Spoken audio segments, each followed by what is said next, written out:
ఆ కల్పవృక్షం కింద మనం కూర్చొని ఏది అనుకుంటే అది అయిపోతుంది. చెడు అనుకుంటే చెడు అవుతుంది, మంచి అనుకుంటే మంచి అవుతుంది.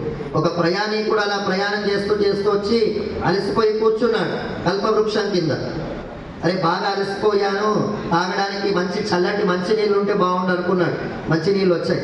అరే తినడానికి ఏదైనా ఉంటే బాగుండు అనుకున్నాడు, తినడానికి వచ్చేసాయి. ఏదైనా సపర్యలు చేయడానికి ఎవరైనా ఉంటే బాగుండు అనుకున్నాడు, సపర్యలు చేసే వాళ్ళు వచ్చారు, ప్రత్యక్షమయ్యారు. వింజామన వేస్తూ ఉన్నారు, హాయిగా జోలపాట పాడుతూ ఉన్నారు. అరే ఇదంతా బాగుంది, పొరపాటున ఏదైనా భూతం ఏమైనా ఉందేమో అనుకున్నాడు, భూతం వచ్చింది. ఇది తింటుందేమో అనుకున్నాడు, తినేసింది. అంటే మంచి అనుకుంటే మంచి అయింది, చెడు అనుకుంటే చెడైంది. కల్పవృక్షం కింద ఉన్నాడు కనుక. కానీ మనం ఇప్పుడు చేసుకోబోయేటువంటి సుదర్శన యాగం, సుదర్శనుడు విష్ణు సంకల్ప వృక్షం.